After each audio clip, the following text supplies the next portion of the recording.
Krishna Chaitanya Prabhu Nityananda Shri Advaita Gadadhar Srivasati. Hare Krishna. Bhagavad-gita, here it is. Bhagavad-gita as it is. My name is Latika, and I'm reading Bhagavad-gita as it is. Translation and commentary.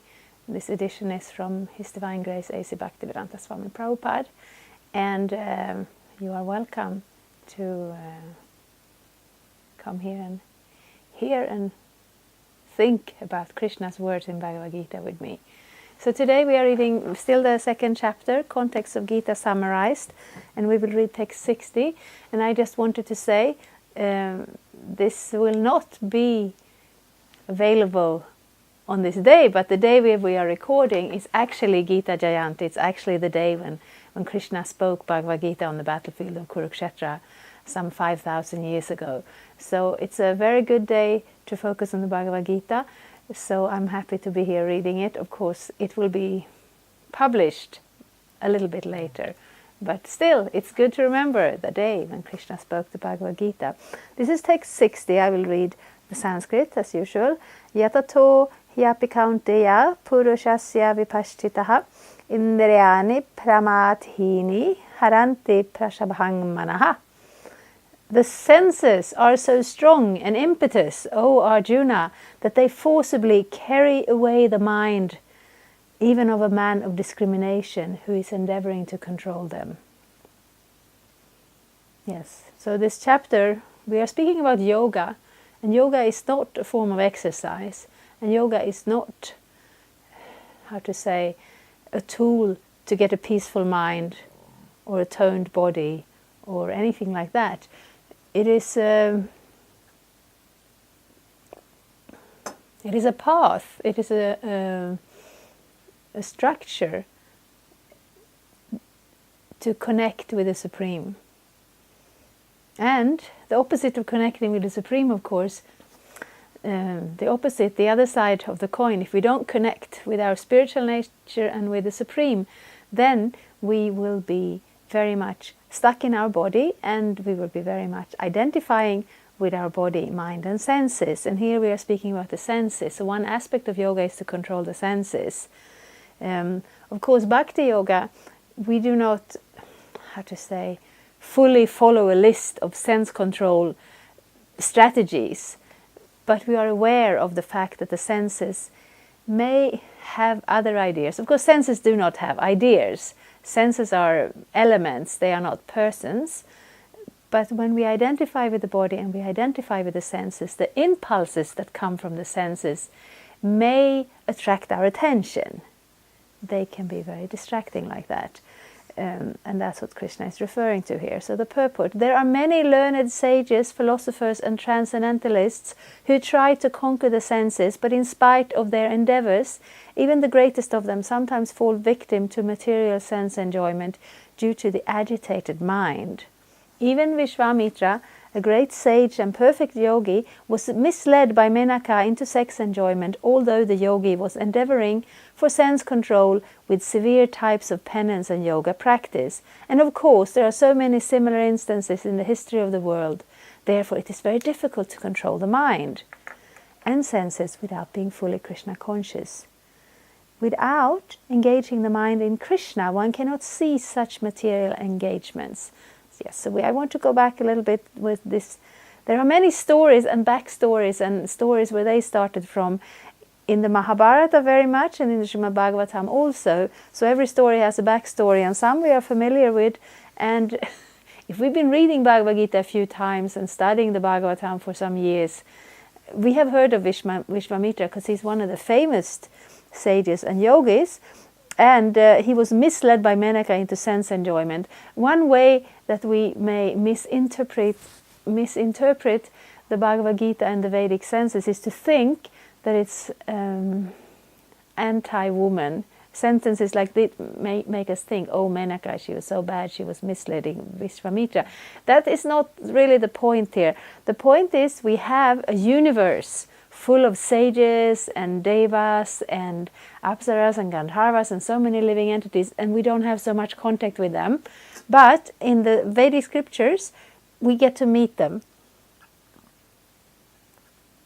Just like in our Western world, we have the stories from the old Greek gods, and they are very different from our Christian theology, because in Christian theology we have one God, and he's very powerful and he's very sharp, he's on the point, whereas the Greek gods, they're rambling all over the place and creating all kinds of nuisances, but they're very powerful, they're more powerful than human beings. So the devas, I will say that there are parallels and similarities between all these stories from all over the world, and when we hear about the devas in the Vedic time, but we cannot say for certain if they are the same persons. But we have in all cultures, we have these traditions and stories of living entities who are beyond our level. And here we have devas, we have sages, and Indra, he's king of the demigods. And he has a very special position, and he knows that if somebody manages to follow certain austerities, certain offer yagyas, certain parts of the Vedas are giving instructions for how to become very powerful. So if someone becomes very powerful like that, then he knows his position is threatened. So therefore, in the heavenly planets, there are also very many attractive persons, and Menaka is a very famous, attractive woman of the heavenly planets. And Indra sent her in Vishwamitra's way to distract him, because he knows the senses are so strong. And in this instance, it worked. He became sidetracked from his single-minded determination to be a powerful yogi in this universe. So that's just an example. We're not speaking badly about Menaka. We are speaking badly about the yogi's mind. The mind was uncontrolled. That is the problem. When the mind is uncontrolled, it will follow the impulses of the senses. It will one day want one thing, another day it will want another thing, because that's the nature of the mind. The mind is like the connecting point for the senses. All the senses come with their demands, and they come to the mind. And then the mind plays up this emergency in our heads. We cannot do this yoga right now. We cannot do this meditation. We cannot control our eating and sleeping and our habits. We want to do this thing right now. And when we identify the body with the body, when we think we are this body, then we think, oh, I want this. But when we are practicing spiritual life, we can see there is a difference. I am a spirit soul, and I want to connect to Krishna. And my body has senses, and sometimes they want things. And of course, we will forever give the senses sleep in the night and food in the day and all these necessary things. But we know there's a difference. I am one thing, my senses are another thing, and my senses are not the boss of me. And that is the point here. My senses are not the boss of me, but unless I have a high level of yogic control or spiritual realization, the senses will actually be the boss of me, and that may be a little bit of a problem sometimes. So here, a practical example is given by Sri Yamunacharya, a great saint and devotee. We're quoting his verse here. Yad avadhi mama cheta Krishna padaravinde navanavara sadhaman yudyatang rantumasit tadavadhi batanari sangame smaryamane bhavati mukha vikara shushtunishthi vanangcha. Since my mind has been engaged in the service of the lotus feet of Lord Krishna, and I have been enjoying an ever new transcendental humor, whenever I think of sex life with a woman, my face at once turns from it, and I spit at the thought. Yes, there was a sentence I missed here.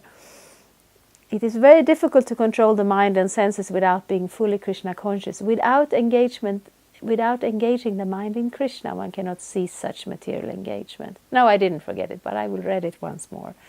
So here, Yamunacharya, he has a backstory also, of course. Before he became a great devotee, he had a very strong attachment to a woman, and he would go through very much hardship to connect with her.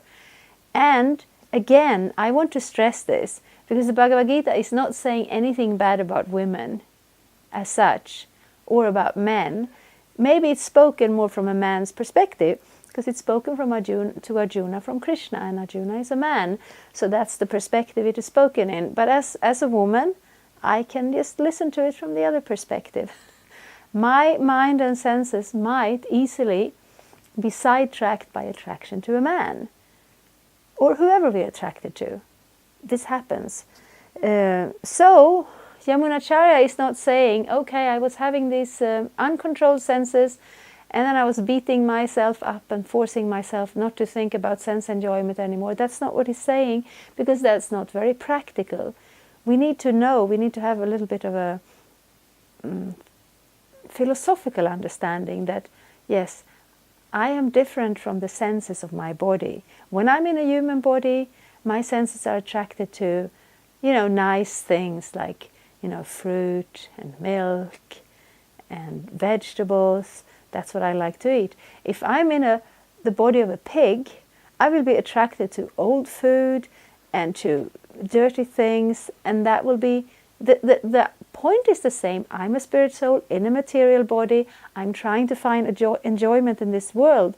But because of the different senses, the desires will be different. I am forever drinking ginger tea when I'm talking, and I like it. It's very nice. Whereas a tiger will maybe prefer to eat a dead animal without even cooking it, because a tiger's senses are different from mine. And just trying to push the senses down is not going to work. But fixing the senses on Krishna is going to work, because Krishna is more attractive. Krishna is more, he draws the senses, he draws the mind, because he attracts the soul. And the soul is higher than the body and the mind and the senses. And when we find that satisfaction, that attraction to Krishna on the level of the soul, then it will be possible to fix the mind, to elevate above the demands of the senses. So it's like we can't do it the other way around. Sometimes we try to do that if we want to be yogis or religious or, just sense-controlled in general. We just decide, oh, my senses, they are not going to bother me because I am beyond them. Yes, we may be beyond this, we may be above the senses, strictly speaking, but when we're in this material world, we are covered by this illusion and by this ahankara, this false identification with the body, and that maya, that illusion, is Krishna's energy, and we are not stronger than Krishna's energy. But when we take shelter in Krishna directly, by hearing about him, so many stories about Krishna, by seeing pictures of Krishna, by tasting food that has been offered to Krishna, by hearing music that is dedicated to Krishna, then our senses can be fully absorbed. So we are no longer fighting and struggling, oh, my sense, don't go there, don't go there. Just like when you have little children, when they are bored, when they don't have engagement, they will get up to all sorts of mischief. And anybody who has been around children knows what doesn't work is saying, no, don't do that, no, don't do that, don't do that. Because the child will want to do it more and more. No, instead you say, oh, come here and you can do this instead. And you give them some better engagement. And they're happy because they want to have engagement. They don't want to make trouble. It's just when they don't find anything good to do, they will do something else. And the senses, not the senses of the body, but the senses of the soul. We as living entities, we are active, we are alive, we have desires and we want to do activities. And when we can channel those natural impulses towards Krishna in a spiritual sense, then they don't need to have this imitation engagement of the material bodies and senses. So this idea here, Yamunacharya is not spitting on women. Sometimes very immature monks, they feel like that women are very bad.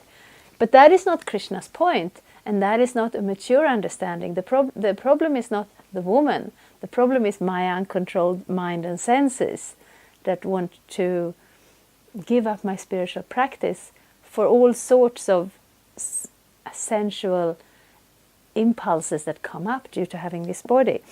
So Krishna consciousness is such a transcendently nice thing that automatically material enjoyment becomes distasteful.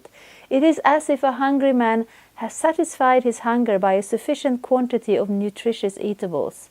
Maharaj Ambarish also conquered a great yogi, Durvasha Muni, simply because his mind was engaged in Krishna consciousness. Savai mana Krishna padaravindayor, vachangsi vaikunta guna nuvarna ne. Yes, there are more persons. They're all coming up here. Ambarish Maharaj, he was a king, and in the Vedic structure, a king is very powerful in a material sense, but spiritually speaking, he's kind of considered like a materialist. So if you're a yogi or a devotee or an elevated spiritual person, your powers are above the powers of a king. And we have this Durvasha Muni, who is very famous because he moves in and out of the stories of the Bhagavatam, making trouble because he's easily angered. So if he's offended, then he becomes angry, and nobody wants to offend him because he's a very powerful yogi. And he came before Maharaj Ambarish, and somehow or another there was a misunderstanding, and Durvasha Muni thought, I'm a very powerful yogi, I will punish this king. But Ambarish Maharaj, he always remembered Krishna, he always took shelter in Krishna, and that shelter was superior to the yogic powers of Durvasha Muni. So from this we can understand that Bhakti Yoga is a very practical process. We want to come to that level where we can be fully absorbed in a spiritual realization of Krishna consciousness. And Krishna is saying here, we cannot do it on our own strength because the senses are stronger, the material energy is stronger. But we can do it in a very natural sense by finding a better engagement. And that engagement is on the spiritual level, and that engagement means absorbing the mind in Krishna consciousness and taking shelter of Krishna.